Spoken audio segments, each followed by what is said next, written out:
Con la ayuda de Dios, mis hermanos, trataremos de abordar este último tramo de ese perla de gran precio que es el pasaje de Hechos 9:31. Y entonces las iglesias tenían paz por toda Judea, Galilea y Samaria, y eran edificadas andando en el temor de Dios, y se acrecentaban, fortalecidas por el Espíritu Santo. Me pareció muy bien, mis hermanos, agregar dos traducciones muy complementarias. Una, la del Nuevo Testamento Interlineal de don Francisco La Cueva, que dice así: entre tanto, ustedes observen el pasaje y vean las sutiles diferencias que hay, que complementan maravillosamente bien la verdad que acabamos de leer en la traducción que usamos todos los días. Entre tanto, la iglesia, entonces las iglesias, acá dice en el original griego, entre tanto la iglesia, en singular, por toda la Judea y Galilea y Samaria tenía paz, siendo edificada y andando en el temor del Señor, y con la consolación del Espíritu Santo se multiplicaban.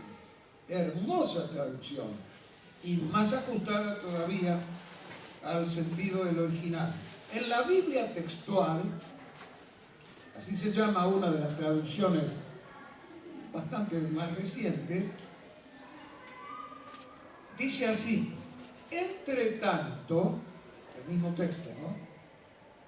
La iglesia tenía paz en toda Judea, Galilea y Samaria, siendo edificada y andando en el temor del Señor, y era multiplicada con la consolación del Espíritu Santo.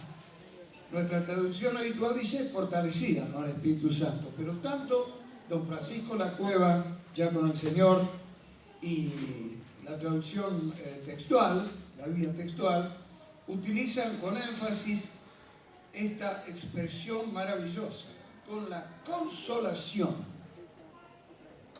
del Espíritu Santo era multiplicada. Hasta acá nomás, hermanos, en la lectura de la palabra de Dios.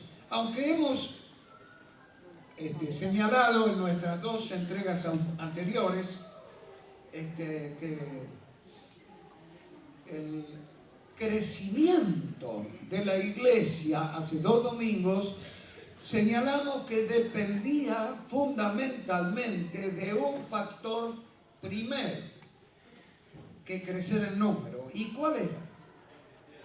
Crecía la paz. Gracias a Dios. Bendigo a Dios, hermanos, ustedes se acuerdan de esto, porque a veces nos parece que queda todo en el vacío. No queda en el vacío, gracias a Dios.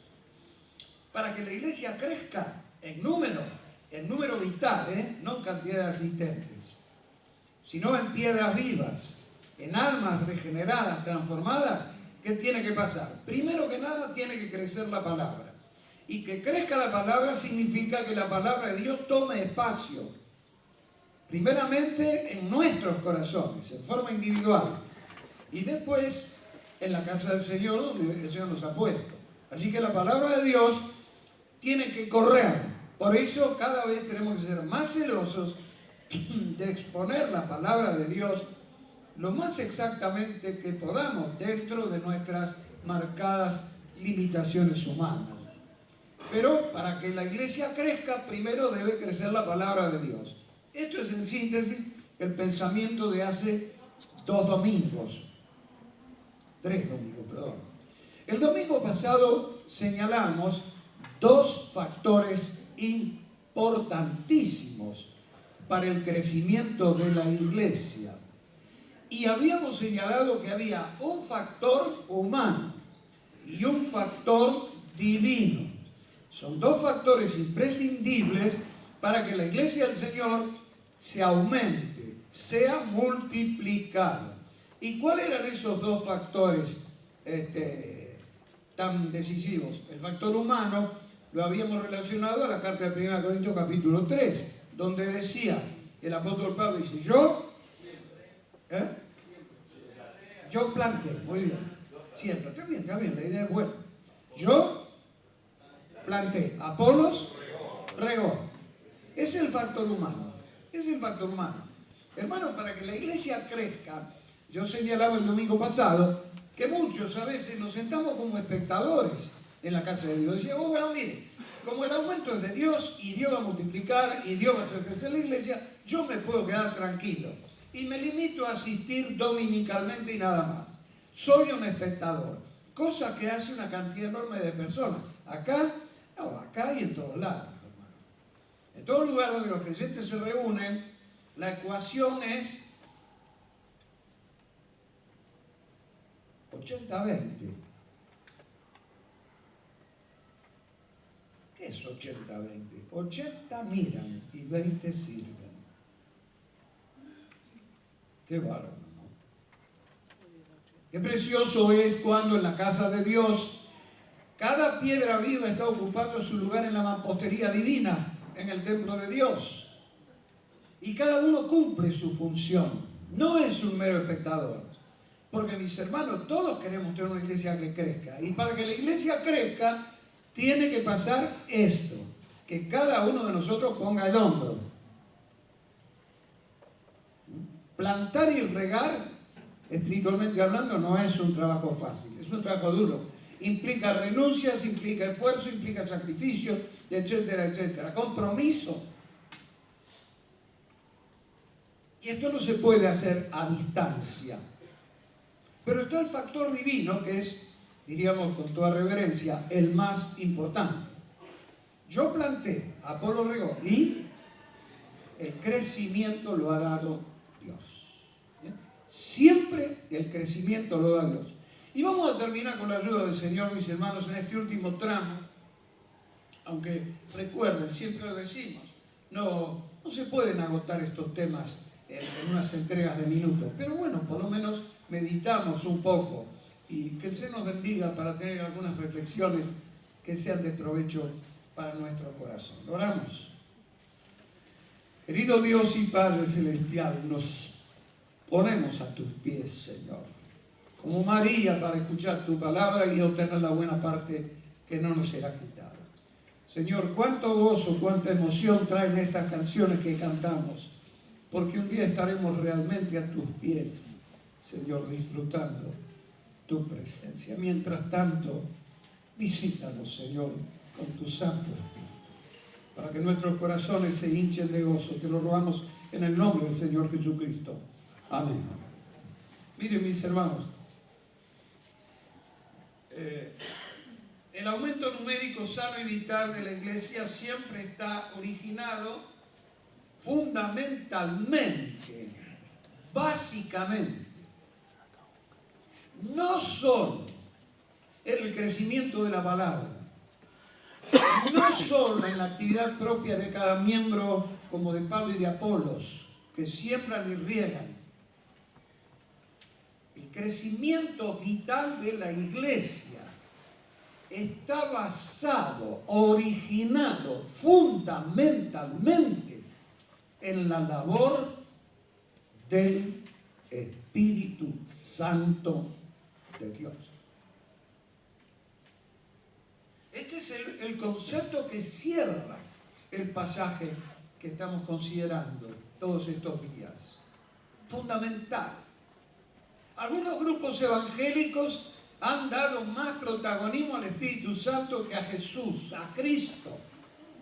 Y quiero enseguida mirarlo con ustedes esto. ¿El Espíritu Santo es Dios, sí o no? Sí.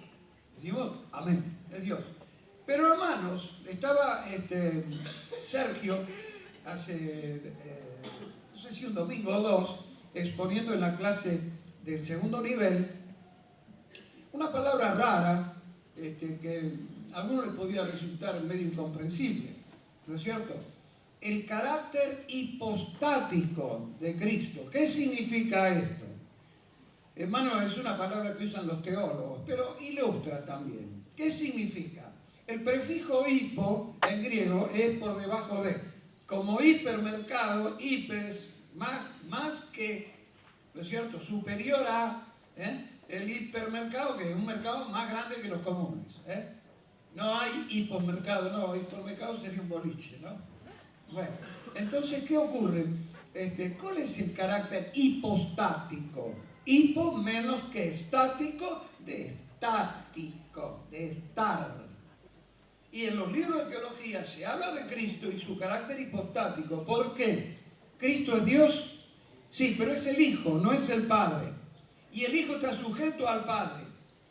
Y hermanos, como Hijo sujeto al Padre, en ese orden, es el orden hipostático, está por debajo de él. ¿Y el Espíritu Santo qué? También tiene carácter hipostático respecto de Cristo. Dios el Padre, Dios el Hijo, Dios el Espíritu Santo. Dice la palabra de Dios que es necesario que al Hijo le estén sujetas todas las cosas. Pero cuando se hayan sujetado al Hijo de Dios, al Señor Jesucristo, todas las cosas, entonces Él también se sujetará a aquel que le sujetó a Él todas las cosas. ¿Para qué? Para que Dios sea todo y en todos. Entonces, es fundamental entender este concepto. Si la iglesia se aumenta, mis hermanos, y esto nos trae profundo gozo al corazón, porque formamos parte de la iglesia, entonces eso es resultado del trabajo del Espíritu Santo. Como dice el propio texto, se fortalecían con la consolación del Espíritu Santo de Dios. El Espíritu Santo es el gran protagonista del crecimiento del crecimiento de la iglesia. De otra manera, si no fuera así, mis hermanos, en lugar de una iglesia solo sería una agrupación humana, ligada por vínculos socioafectivos y nada más. La iglesia es más que una agrupación humana, vinculada por socioafectivamente. Hay una gran diferencia entre la asociación de personas y la poderosa y fortalecida iglesia del Señor que Él ganó, ¿cómo? Por su sangre. Hechos 20, 28. Muévese potente la iglesia de Dios. De los ya gloriosos marchamos en pos. Somos solo un cuerpo. Uno es el Señor. Qué linda canción que cantamos, sería bueno cantarla. Bueno, no debemos olvidar, mis hermanos, que la iglesia está combatiendo por la fe del Evangelio. A veces nos olvidamos esto. Estamos muy de vacaciones. La iglesia está combatiendo. Por lo menos, esto es lo que dice la palabra de Dios. Que cuando el Señor, cuando venga, nos hace combatiendo unánimes por la fe, una vez dada los años. ¿No es cierto? La iglesia combate en esta tierra. Está en guerra. Y, hermanos, esta realidad que es muy seria,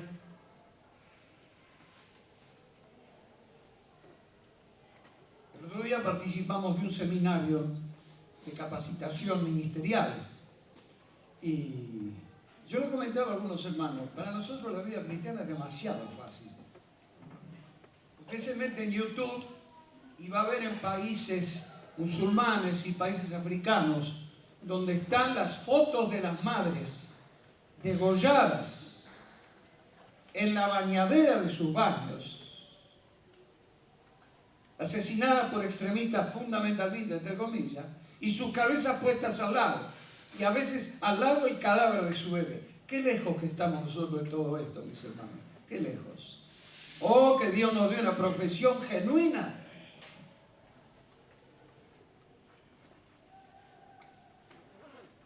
A veces parece que jugamos a la iglesia, ¿verdad? Bueno, la iglesia está en combate, mis hermanos. Y por esa realidad parecen suceder dos cosas. Primero, ¿qué le pasa a la iglesia cuando está en combate por el Evangelio? Crece, crece, se aumenta. Cuando la iglesia fue perseguida fue cuando más creció. A mí me preocupa bastante la persecución, porque no me siento en condiciones de afrontarla. Sé que bendito Dios, Él me va a capacitar. Pero si usted me dice, usted tiene ganas, no tengo ganas, hermano. Ni tengo fuerzas.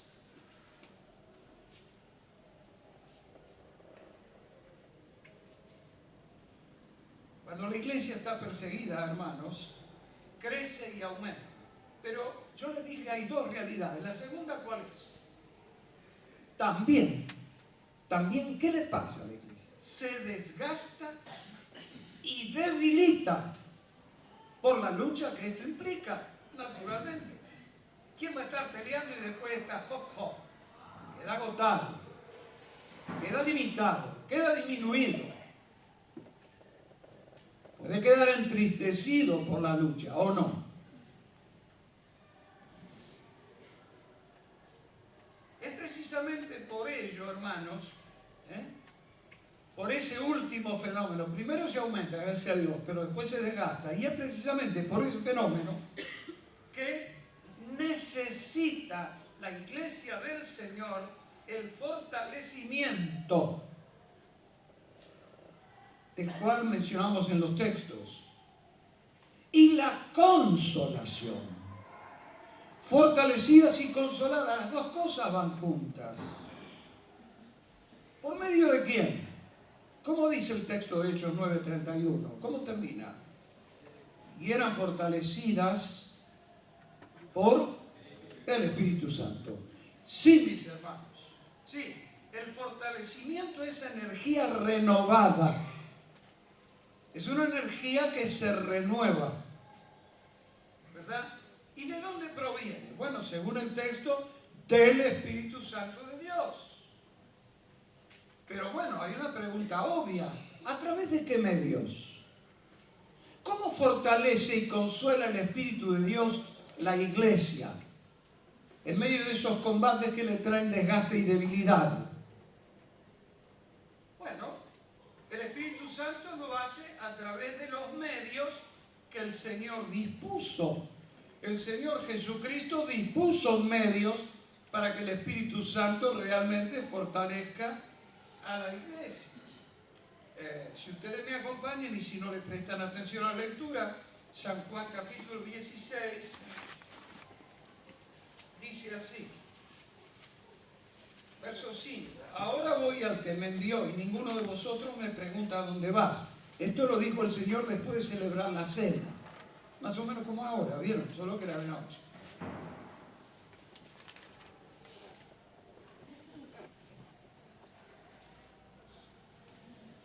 Ahora voy al que me envió. Ninguno de vosotros me pregunta a dónde vas. Antes, porque os he dicho estas cosas, tristeza ha llenado vuestro corazón. Pero yo os digo la verdad. Os conviene que yo me vaya, porque si no me fuese, el Consolador, el Paráclito,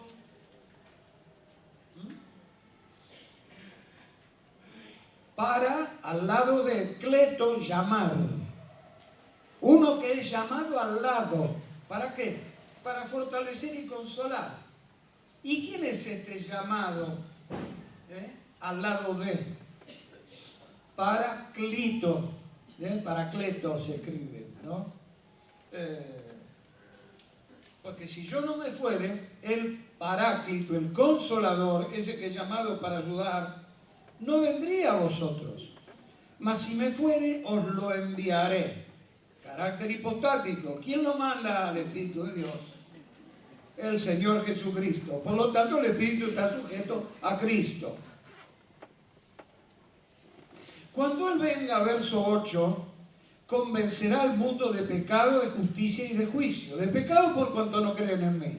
De justicia por cuanto yo voy al Padre y no me veréis más. Y de juicio por cuanto el príncipe Satanás de este mundo ha sido ya juzgado.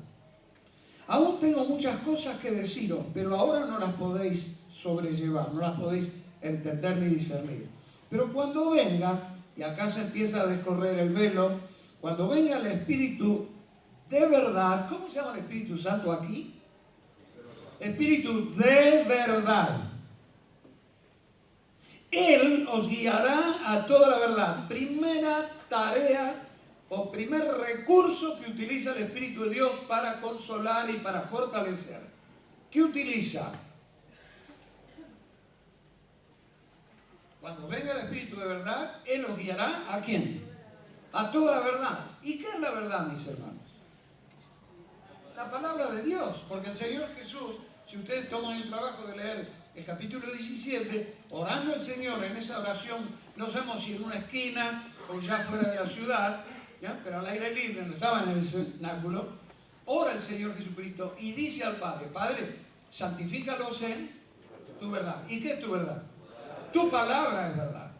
Así que ahí está el recurso, no digo herramienta, parece grosero, el recurso bendito que utiliza el Espíritu Santo de Dios para edificar la iglesia. ¿Qué utiliza? La palabra de Dios, no revelaciones, no inventos proféticos. Hoy ustedes saben, mis hermanos, se llama apóstoles a personas que no son apóstoles, en el sentido bíblico. Pablo dice, no soy yo apóstol, no vi yo al Señor, no fueron hechas por mi mano las señales de apóstol. En el día del apóstol Pablo, mis hermanos, el día del Señor Jesucristo, los apóstoles no eran cualquiera. Eran hombres que básicamente tenían que haber visto al Señor. Fundamentalmente, haber estado con el Señor y haber oído instrucciones del Señor y haber hecho milagros o señales. Hoy, hombres como yo se autodenominan apóstoles. Apóstol quiere decir enviado. En ese sentido somos todos apóstoles. Pero cuando la palabra utiliza el vocablo apóstol, se está refiriendo a esas personas que habían visto al Señor, que habían estado con el Señor, que habían hecho los milagros del Señor. Hoy es una pretensión absurda llamarse apóstol y mucho más absurdo autodenominarse apóstol. Y otros se denominan profetas y profetizan y después le comunican a usted por televisión, a veces por determinadas agrupaciones eclesiásticas, que Dios les ha revelado y aceptan las revelaciones modernas, actuales. Hermanos, ya está la palabra de Dios cerrada. Está terminada la caña de medir, el canon. Y cualquiera que le agregue incurre en una maldición. Que Dios nos guarde de esto, ¿no es cierto? Que Dios tenga misericordia. Porque el Señor dice, miren, si alguno añadiere a las palabras de esta profecía, yo le voy a traer a él las plagas que están escritas en este libro. Y si alguno quitare de las palabras de esta profecía, ¿qué le va a quitar el Señor? Su nombre. ¿De dónde? Del libro de la vida. No es una cosa sencilla ni liviana. Así que, ¿cuál es el recurso básico que utiliza el Espíritu Santo de Dios? Él os guiará, gracias a Dios. Muy bien, hermano. La palabra de Dios. Él os guiará a toda la verdad. ¿Por qué? Miren qué hermoso. Porque no hablará por su propia cuenta, sino que hablará todo lo que oyere y os hará saber todas las cosas que habrán de venir. Él me glorificará. Así que el Espíritu Santo de Dios nos guía a toda la verdad, en síntesis.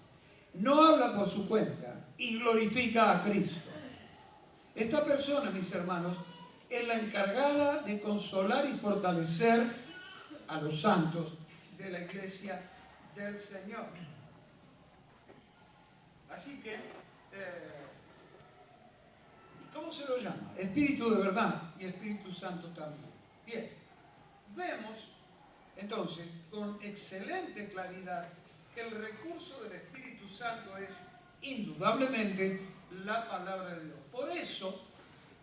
Por esa razón, una iglesia fortalecida y consolada por el Espíritu Santo lo será a través de las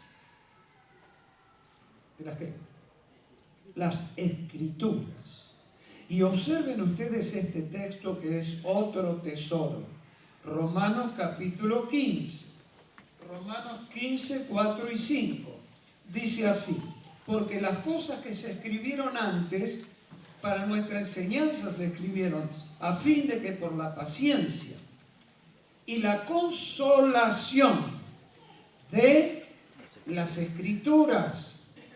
El Espíritu Santo consolaba y fortalecía a la iglesia al principio y se multiplicaba. ¿Cuál era la herramienta? ¿Cuál era el recurso que utilizaba el Espíritu Santo? La palabra de Dios. El texto de este lo confirma.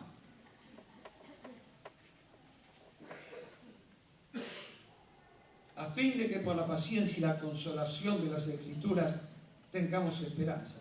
Pero el Dios de la paciencia y de la consolación, Dios es un Dios de toda consolación. Lo leemos casi en todos los velatorios en la segunda carta de Corintios, capítulo 1.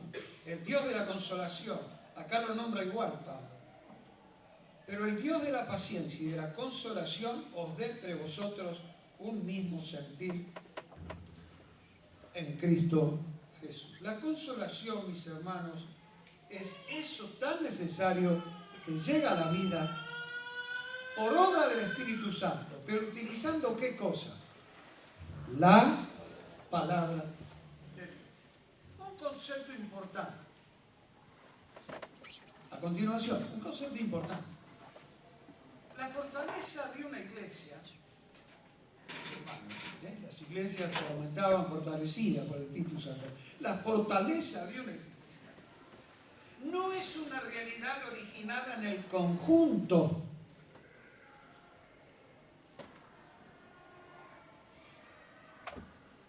Yo formo parte de una iglesia fortalecida, entonces yo estoy fortalecido. No, señor. Este es un concepto equivocado.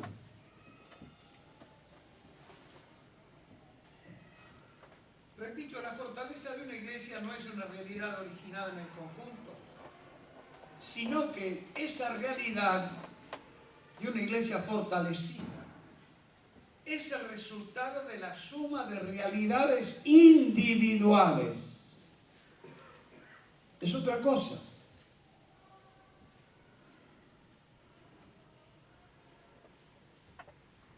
Son las realidades de cada uno, mis hermanos, de las fortalezas personales, las que hacen una iglesia fuerte. No que la iglesia fuerte me hace fuerte a mí.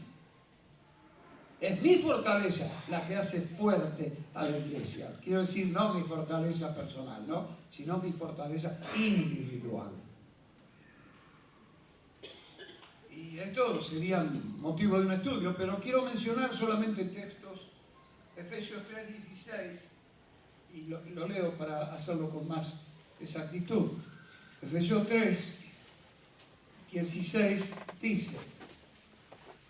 dice 14, por esta causa doblo mi rodilla ante el Padre nuestro Señor Jesucristo, de quien toma nombre toda familia en los cielos y en la tierra, para que os dé conforme a las riquezas de su gloria, el ser fortalecido con poder, ¿a dónde?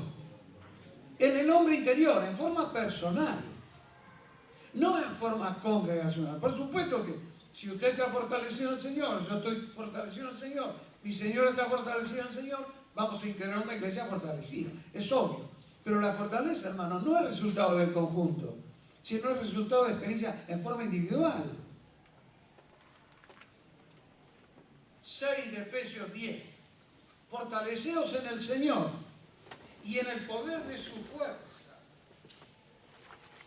Vestíos, pues, de toda ¿qué? La armadura de Dios. Y la armadura tiene armas y pertrechos personales, hermanos.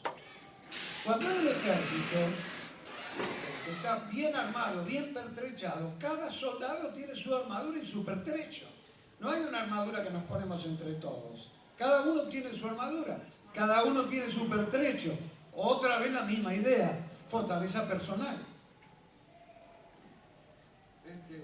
Las armas son individuales y personales y por supuesto no colectivas. Y a continuación, otro texto, el texto de don Victorio Bañato. ¿Quién era don Victorio Bañato, Susana?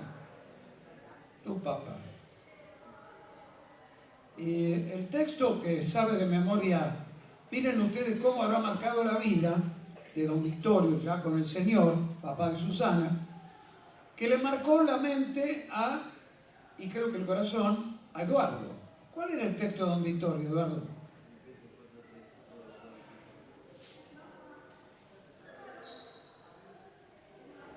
Filipenses 4:13. Todos juntos. Todo lo puedo en Cristo que me fortalece. Este texto marcó la vida de don Victorio. Y después, cuando Héctor empezó a tener contacto con él, porque no sé por qué razón se vinculó con don Victorio, Eduardo. Susana algo tenía que ver. Bueno, ahí don Victorio en sus conversaciones mencionaba el texto. Y yo llegué a enterarme. Fue muy fuerte el protagonismo de la palabra de Dios en el corazón de don Victorio. Todo lo puedo en Cristo que me fortalece. Por lo tanto, hermanos, es la fortaleza de la iglesia. Perdón. Si la fortaleza de la iglesia es resultante de nuestras fortalezas individuales y está operada a través del Espíritu Santo, eso está claro, ¿no? La fortaleza de la iglesia es resultado de las fortalezas individuales y es operada a través del Espíritu Santo. Ya lo dijimos, que utiliza fundamentalmente la palabra de Dios. Debemos prestar debida atención a dos recomendaciones fundamentales. Hay dos recomendaciones fundamentales que el Señor nos hace a través de su palabra con respecto al fortalecimiento y la consolación que vienen por el Espíritu Santo utilizando la palabra de Dios. ¿Cuáles son las dos recomendaciones fundamentales para cada uno de nosotros con respecto al Espíritu Santo de Dios? ¿Cuáles son estas dos recomendaciones fundamentales? En el orden que las da la palabra de Dios. 1 Tesalonicenses 5:19. No apaguéis el Espíritu. No apaguéis el Espíritu. No voy a hablar de esto, mis hermanos, pero solamente decir, mire, se apaga el fuego, ¿no? El fuego se puede apagar. Se puede apagar la luz también se puede apagar. Se puede apagar el sonido de la voz. Ustedes pueden meditar en estas cosas con relación al Espíritu Santo de Dios. Como cantamos cuando yo era jovencito en la iglesia, que no se apague el fuego que hay en mi corazón, que no se apague el fuego, que siga ardiendo más y más. Sí, hermano, ninguno de nosotros quiere que se le apague el fuego. No apaguéis al Espíritu. El Espíritu nos va a consolar y nos va a fortalecer siempre y cuando no lo hayamos apagado. No va a ser el Espíritu Santo su obra de consolación y de fortalecimiento si yo lo he apagado. No apaguéis al Espíritu. Apagar al Espíritu es una decisión personal. No es algo que me pasa a mí que viene de afuera. Soy yo el protagonista de apagarlo. Y además, ¿qué puede ocurrir con el Espíritu Santo de Dios? Que lo apague, que el fuego, que apague la luz y que apague el sonido de la voz. También. Yo le dije dos realidades. Bueno, la segunda, ¿cuál es? Exactamente. ¿De dónde está? Efesios 4:30. ¿Cómo dice? No contristéis, no entristezcáis al Espíritu Santo. Hermano, si yo no estoy fortalecido, difícilmente la iglesia a la que pertenezco lo estará. Porque ya le dije, fortalecimiento de la iglesia no es una realidad del conjunto, es una realidad suma de las realidades individuales. Si yo estoy fortalecido, mi iglesia lo estará. Mi iglesia no es de mi posesión. Esto habla de pertenencia. Yo pertenezco a la iglesia. Esa es la expresión de mi iglesia. Pero contristar al Espíritu Santo es gravísimo. Es gravísimo. Y esto implica por lo menos tres realidades. Por lo menos tres. Cuando yo contristo al Espíritu Santo, entristezco al Espíritu Santo. La primera realidad más grave es que lo estoy entristeciendo a Dios mismo. Dice el apóstol Pablo, porque Dios es el Espíritu. Dios es el Espíritu. Lo dice el Señor a la mujer samaritana. Dios es Espíritu. Pablo en esto es más claro, lo digo reverentemente. Dios es el Espíritu. Y donde está el Espíritu de Dios hay libertad. Cuando yo contristo al Espíritu de Dios, mis hermanos, lo estoy contristando a Dios mismo. La segunda realidad. Cuando yo contristo al Espíritu de Dios, ¿cómo me doy cuenta? Me contristo yo. Estoy triste yo. Porque el Espíritu de Dios está en nosotros. Lo dice el apóstol San Pablo. Dice, el cual tenéis de Dios, el cual está en vosotros, y no sois vuestros. Glorificad pues a Dios en vuestro cuerpo y en vuestro espíritu, los cuales son de Dios. Cuando yo entristezco al Espíritu de Dios, me entristezco yo. Primero le entristezco a Dios, después me entristezco yo, y en tercer lugar, entristezco a los otros. Hermano, cualquier macana que yo me mande y usted se entere, a usted le da tristeza. Y a mí me pasa lo mismo respecto de usted. A veces con tristeza en la mesa pastoral, como comentamos algunos desaciertos, algunos errores que algunos de nosotros cometieron. ¿Cómo nos ponemos? Tristísimos. Nos ofuscamos a veces, nos enojamos, pero en el fondo nos ponemos muy tristes. ¿Por qué? Porque el Espíritu de Dios está triste. Y cuando el Espíritu de Dios está entristecido, mis hermanos, está apagado, pero cuando está entristecido, de ninguna manera nos fortalece. No tiene lugar en nuestra vida para fortalecernos. Y de seguro, ello afectará nuestra fortaleza, consecuentemente la fortaleza de la iglesia. En Nehemías hay una expresión maravillosa. Le leyeron la palabra al pueblo y tanto impactó su corazón que dice la palabra de Dios en el capítulo 8 de Nehemías que el pueblo lloraba. Oh, si nos pasara esto, hermanos, qué lejos estamos de esta experiencia. Se leyó la palabra de Dios al pueblo y tan impacto causó en su corazón que lloraban. Y entonces los escribas y levitas que estaban alrededor de Esdras para explicar al pueblo más detalladamente la palabra de Dios, le dijeron, no os entristezcáis ni lloréis. No es día de tristeza, es un día de gozo. Pero no se entristezcan ni lloren. ¿Sabe por qué?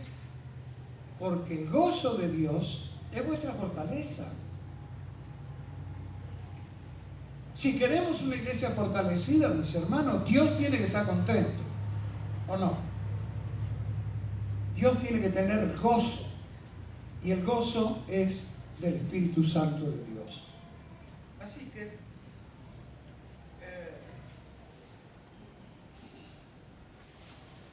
termino mencionando la carta de Corintios al final.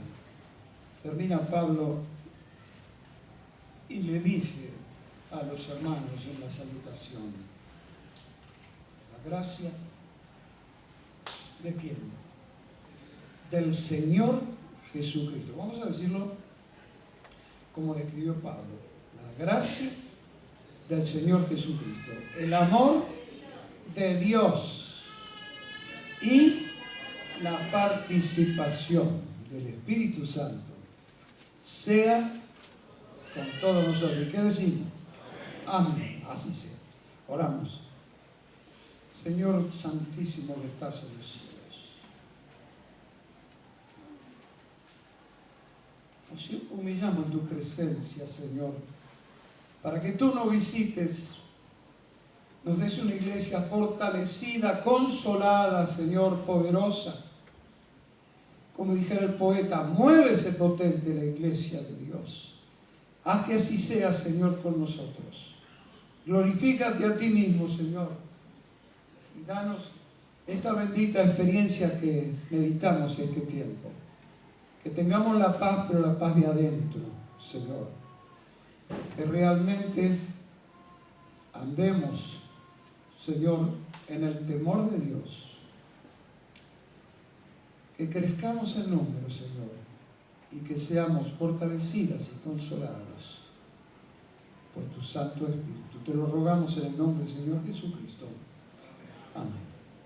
Que el Señor les bendiga.